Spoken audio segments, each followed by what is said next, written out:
दोस्तों, बाबा रामदेव ने रूह अफ़ज़ा को लेकर जिस तरह की नफरती भाषा का इस्तेमाल किया था और इसे सरबत जिहाद करार दिया था, आज इस केस में सुनवाई के दौरान बाबा रामदेव की कोर्ट रूम में जबरदस्त फजीहत हुई है। यह मुद्दा न केवल व्यापारिक प्रतिस्पर्धा से जुड़ा है, बल्कि सामाजिक सौहार्द और नैतिकता पर भी गहरे सवाल उठाता है।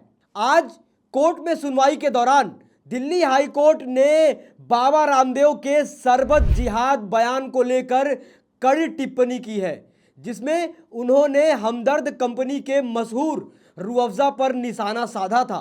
दिल्ली हाई कोर्ट ने मंगलवार को बाबा रामदेव द्वारा हमदर्द के रूह अफ़ज़ा को लेकर दिए गए सरबत जिहाद बयान पर मौखिक टिप्पणी करते हुए कहा कि यह टिप्पणी न्यायालय की अंतरात्मा को झकझोर देती है। कोर्ट ने कहा कि किसी भी प्रकार से इसका समर्थन नहीं किया जा सकता है। हमदर्द की तरफ से पैरवी कर रहे वकील मुकुल रोहतगी का कहना है कि यह मामला न केवल एक उत्पाद के अपमान तक सीमित है, बल्कि यह धार्मिक आधार पर सामाजिक विभाजन और नफरत फैलाने की कोशिश को उजागर करता है। और इसके साथ ही बाबा रामदेव ने मंगलवार को दिल्ली हाई कोर्ट को यह सूचित किया कि हमदर्द नेशनल फाउंडेशन इंडिया के रूह अफ़ज़ा उत्पाद के खिलाफ सभी विज्ञापन, चाहे वो प्रिंट हो या वीडियो, हटा दिए जाएंगे।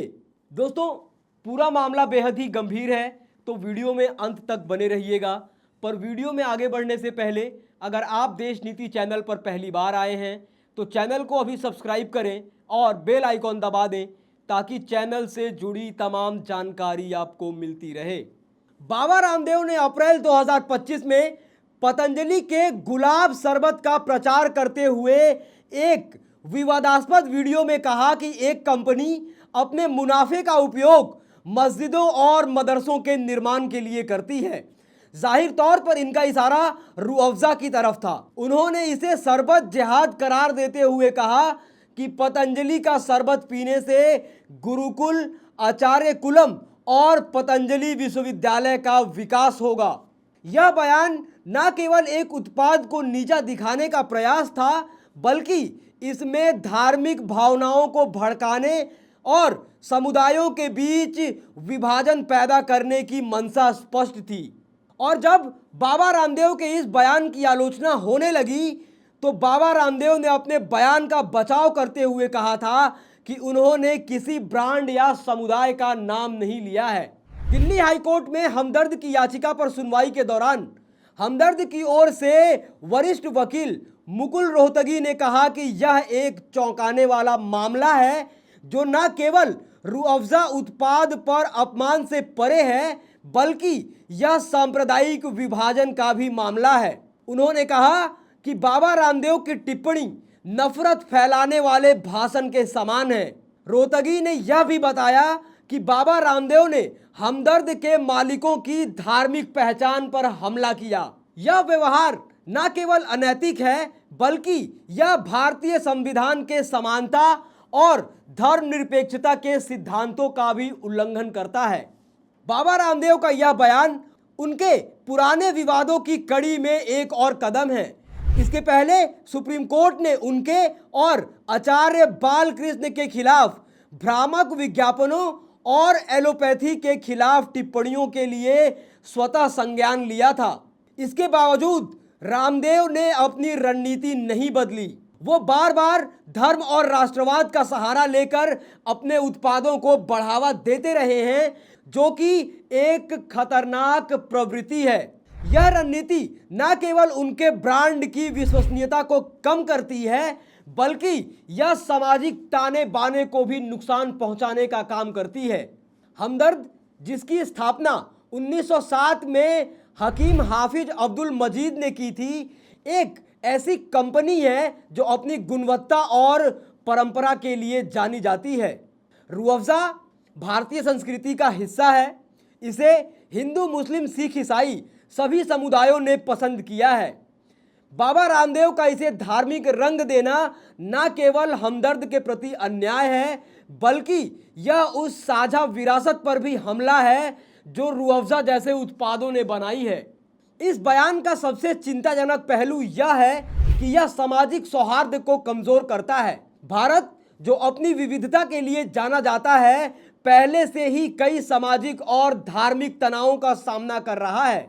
ऐसे में बाबा रामदेव द्वारा इस तरह की टिप्पणी करना न केवल गैर जिम्मेदाराना है, बल्कि यह समाज में पहले से मौजूद दरारों को और भी गहरा कर सकता है।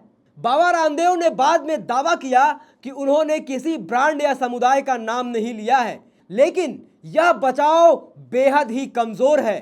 इनका इशारा स्पष्ट था और इसका प्रभाव सामाजिक मीडिया पर तुरंत दिखाई दिया, जहां इनके बयान को लोगों ने इस्लामोफोबिया के रूप में देखा। यह मामला हमें यह सोचने पर मजबूर करता है कि क्या व्यवसायिक प्रतिस्पर्धा को हम धर्म और सामुदायिक भावनाओं के साथ जोड़ सकते हैं।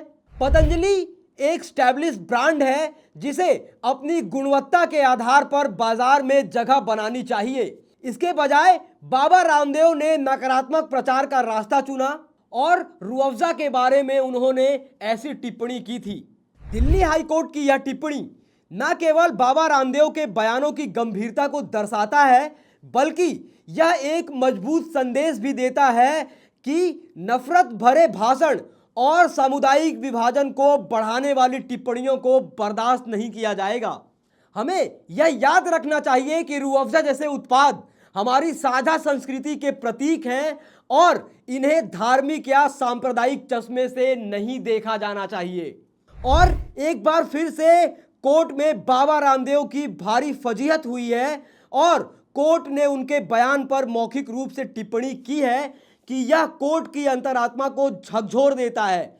यह किसी भी प्रकार से बचाव के योग्य नहीं है। इसके बाद बाबा रामदेव की तरफ से उच्च न्यायालय को सूचित किया गया है कि हमदर्द नेशनल फाउंडेशन इंडिया के रूह अफ़ज़ा उत्पाद के खिलाफ सभी विज्ञापन, चाहे वो प्रिंट हो या वीडियो, हटा दिए जाएंगे। दोस्तों, आप इस पूरे मुद्दे पर क्या सोचते हैं, क्या राय रखते हैं? अपनी राय, टीका, टिप्पणी कमेंट बॉक्स में ज़रूर लिखें। बाकी ऐसी तमाम खबरों के लिए देखते रहिए देश नीति। धन्यवाद।